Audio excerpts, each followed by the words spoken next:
I survived the Candyman's torture chamber, my true nightmare. My name is Elmer Wayne Henley Jr., and back in 1970s Houston, I was just a 15-year-old kid from a broken home, hustling for cash and chasing thrills.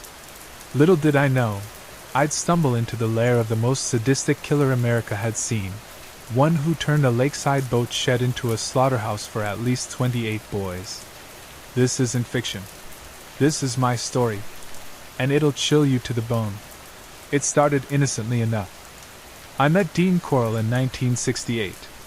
He was this big, soft-spoken guy in his 30s, always handing out free candy from his family's shop, hence the nickname, Candyman.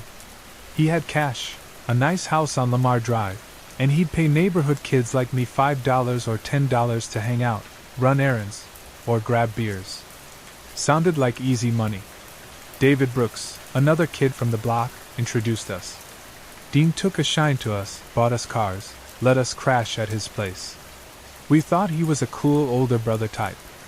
But by 1970, things twisted. Dean started talking about special parties. He'd lure in younger boys, runaways, hitchhikers, kids from the Heights neighborhood, with promises of drugs, booze, or jobs. I'd help scout them sometimes, not knowing the full horror. One night, he showed me. We brought a boy to his house, got him high on Corll's homemade pills, then tied him down. Dean didn't kill him that time. Instead, he played. Hours of torment with needles, pliers, and worse. The kid begged, screamed until his voice broke. Dean laughed it off like it was a game. I was sick, but hooked on the cash and the power. Fear kept me silent. But you haven't heard the worst yet. What happened next made me snap, and bury the truth for years. Fast forward to 1973. I was 17, deeper in. Dean had this torture board in his back room, a plywood slab rigged with handcuffs and ropes, stained dark from, He'd strip them naked, spread eagle them, then go to work. Knives slicing skin without killing.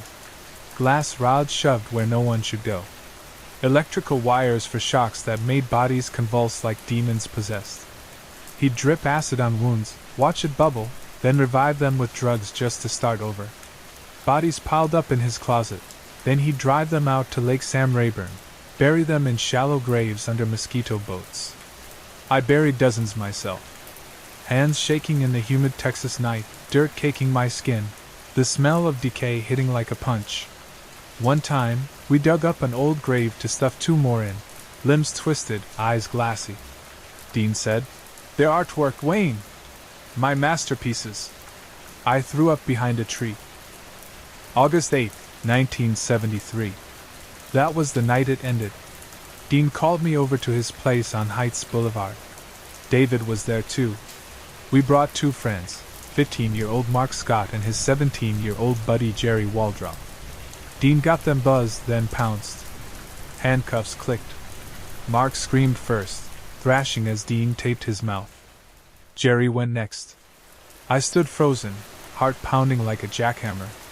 Dean handed me a gun, his .22 pistol. "Finish them," he said, grinning that creepy smile. But then he turned on me. Grabbed me by the throat, dragged me to the board. "You're next, Wayne. You've seen too much." David watched, loyal to the end. Dean tied me down, his breath hot and sour, knife tracing my chest. I felt the blade prick, blood welled up. This was it. Visions flashed, my mom's face, the boy's ghosts clawing from the dirt. Rage exploded. I begged, "Dean, you're my friend." He laughed, tightened the ropes. In a blur, I yanked free one arm, must have been sloppy. Grabbed the pistol from the floor. Fired. Once in the back. He stumbled. Twice in the head. He dropped like a sack of meat, eyes wide in shock. Blood pooled, thick and black under the dim bulb. David lunged. I shot him 2-3 times. Silence crashed in. The 2 boys whimpered, still bound. I cut them loose. They ran, half naked into the night, straight to the cops. Police arrived at 3 a.m. What they found next exposed 7 years of hell. Cops stormed in, guns drawn. I spilled everything: names, locations, the boat shed. They didn't believe me at first. Thought I was the monster. But we led them to Lake Sam Rayburn. Days of digging. Bodies everywhere. 28 confirmed, maybe more. IDs from dental records, dog tags. Boys aged 9 to 20, all tortured beyond imagination. Autopsies showed mutilations no human should endure. Genitals removed, hearts carved out while alive. Trial came fast. I pled guilty to killing David and Dean, got 6 life sentences. But I testified against myself, mapped every grave. Houston reeled. Their quiet suburb hid Satan's playground. Dean's mom? She defended him till the end, said it was all lies. But the bones didn't lie. Today, I'm still in prison, 70 years old, rotting in protective custody. Nightmares never stop. I hear the screams, smell the blood. If you're in Houston, drive by 905 Lamar Drive. Feel the chill. That evil lingers. This is my confession. The Candyman's nightmare, survived by one twist of fate.